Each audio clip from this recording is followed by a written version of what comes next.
A seleção brasileira ainda é a maior seleção de futebol da história? Afinal, são 5 Copas do Mundo.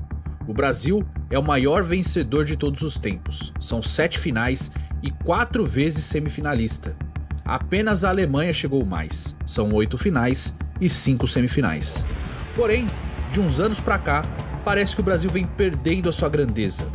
Se é que podemos falar nesses termos. Ou a grandeza nunca será perdida? Mas afinal, o que está acontecendo com a seleção brasileira?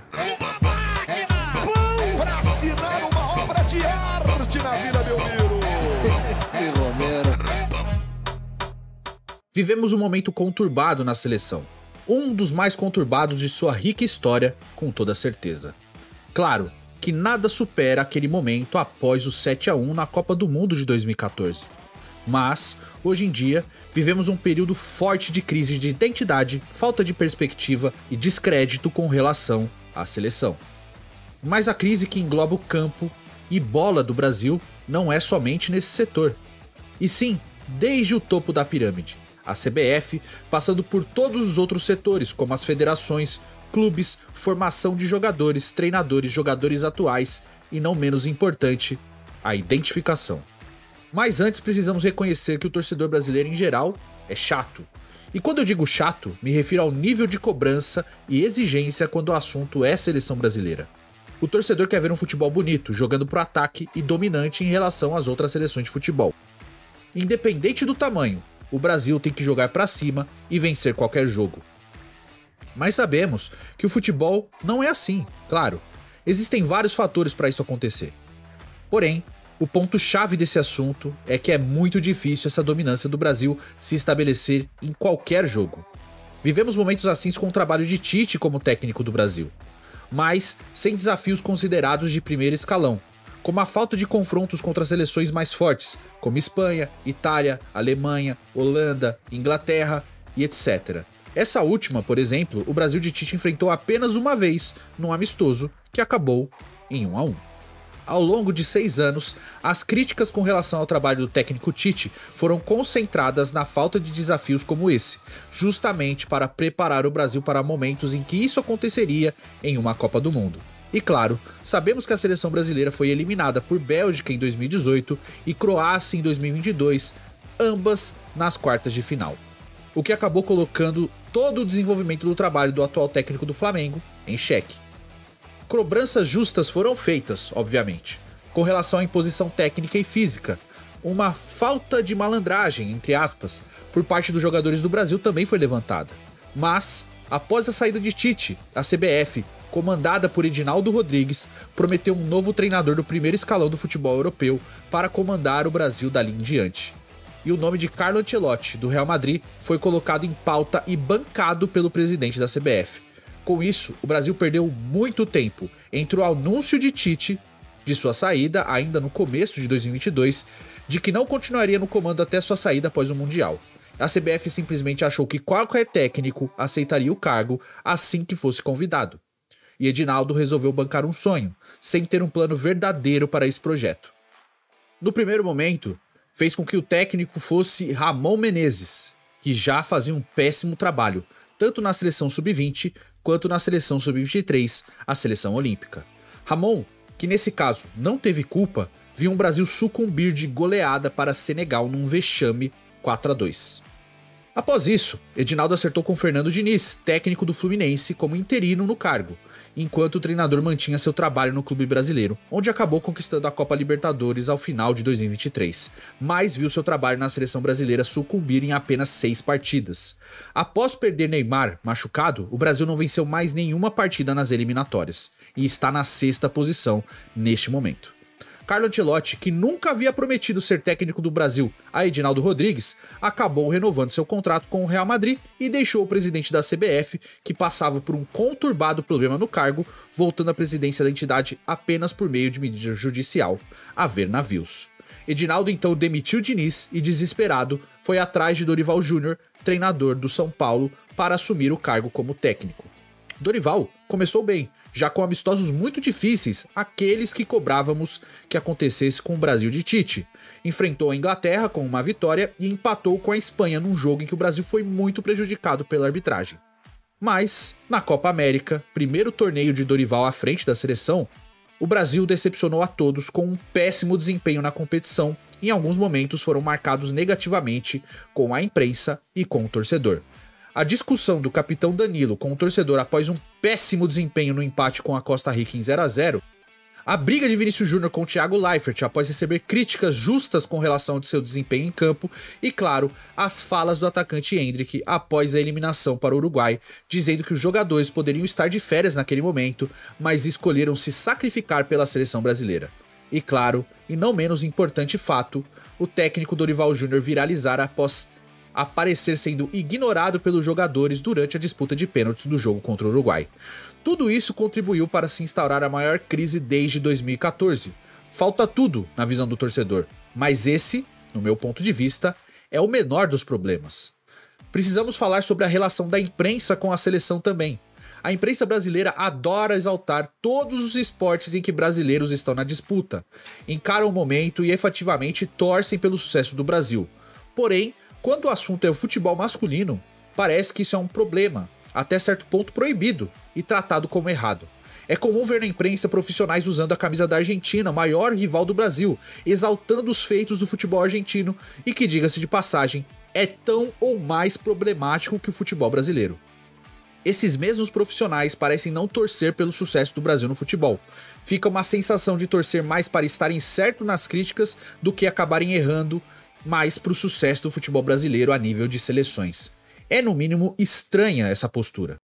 Nós nos acostumamos com Galvão Bueno e Luciano do Vale na cobertura da seleção, e o quanto sempre foi legal saber criticar, claro, mas também deixar claro que torcer é importante e querer o melhor também. Em qual momento passou a ser ruim torcer para a seleção? Qual é o problema de torcer para o Brasil? Alguns vão dizer, abre aspas, essa seleção da CBF não me representa, fecha aspas, ou abre aspas de novo, não tem jogadores de qualidade nessa seleção, fecha aspas novamente, entre outros exemplos que podemos citar. Mas isso não é verdade. Se afastar da seleção só por causa da CBF deveria acontecer desde os tempos de CBD. A Confederação Brasileira sempre foi problemática, historicamente problemática. O Brasil teve sucesso apesar dos erros da CBD e depois da CBF. Usar isso como argumento, como se só agora fosse um problema, é simplesmente esconder e maquiar a realidade. Sobre a qualidade dos jogadores, também está errado. O ponto é que as seleções, no geral, estão melhorando seus níveis e ficando melhores, deixando os jogos mais difíceis para todos, não apenas para o Brasil. O Brasil é o único país do mundo a ter pelo menos um representante na final da Liga dos Campeões, o maior torneio de clubes do mundo, desde o final dos anos 90. Não é possível que isso não seja um fator a favor da seleção. Como jogadores do gabarito de Vinícius Júnior, Rodrigo, Gabriel Martinelli, Gabriel Jesus, Paquetá, Richarlison, Savinho e outros tantos são um problema e não uma solução. Não preciso nem citar o nome de Neymar aqui, não é? O ponto principal é como fazer com que esses jogadores possam render na seleção o mesmo que eles rendem em seus clubes. Eles não podem ser o problema, eles fazem parte da solução. Como lidar com isso? Bom, esse é um trabalho para o treinador e sua comissão técnica. O treinador da seleção brasileira não pode ser acomodado a apenas um esquema tático, a apenas um modo de jogo. Essa pobreza tática prejudica e muito o desenvolvimento da seleção como um todo. Técnicos de outros países fazem com que os nossos jogadores rendam no mais alto nível em seus clubes, porque eles não rendem jogando pelo Brasil. Quando os treinadores que brigam pelo topo do futebol brasileiro, em sua maioria, também são estrangeiros, é algo que a gente precisa analisar. Portugueses e argentinos principalmente. Quem foge à regra é justamente o Flamengo, que tem Tite como seu técnico.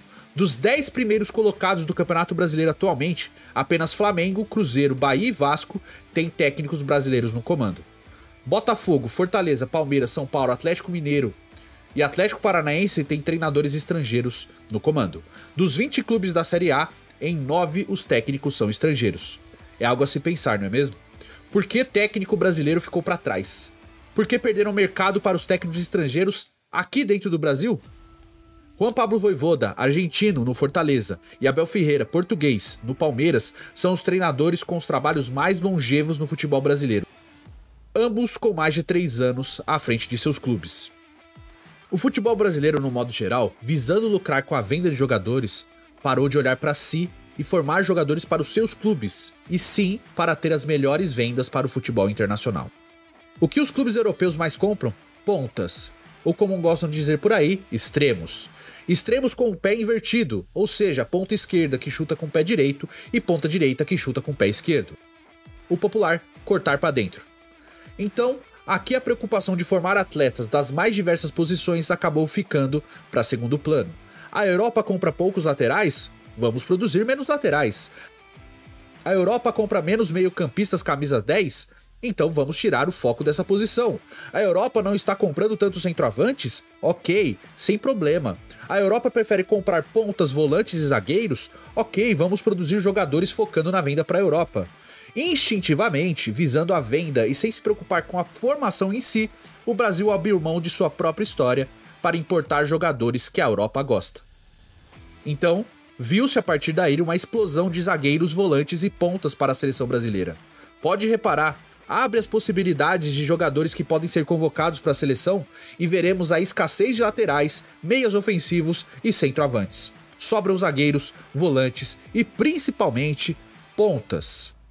Enquanto isso, vemos seleções europeias e clubes voltando novamente seus olhos para a produção de jogadores que hoje nós temos em escassez.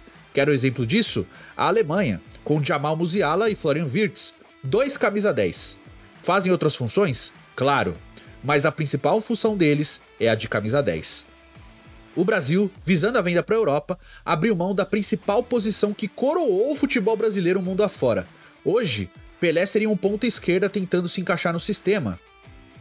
Ademir da Guia seria deslocado para um segundo homem de meio de campo ou um terceiro homem de meio de campo. Rivaldo teria que se encaixar como terceiro homem no meio de campo ou um centroavante. Bebeto ou seria a ponta ou não teria espaço nos times atualmente. Ou seja, o Brasil abriu mão de ser Brasil, de valorizar a sua própria história, para vender jogadores que a Europa precisa. Não que vender jogadores seja um problema, mas não podemos abrir mão de jogar futebol por aqui também. Porque, claro, visamos ganhar dinheiro com os clubes, mas o principal é fazer com que os nossos times sejam fortes e ganhem títulos. O objetivo final é esse, afinal. Ter os melhores times, ganhar títulos e, se possível, lucrar um bom dinheiro. Resumindo, o Brasil abriu mão de si mesmo, visando o lucro do dinheiro estrangeiro. A seleção brasileira quase não joga no Brasil. Tudo para não causar desconforto aos jogadores europeus de viajarem até aqui para um amistoso. Há muita coisa a ser feita, mas a CBF tem condições financeiras de conseguir algo melhor para o futebol brasileiro e, claro, também para a seleção brasileira. Desde a padronização dos gramados, a formação de uma liga forte de clubes, negociação com plataformas de games em formato de liga e muitas outras coisas.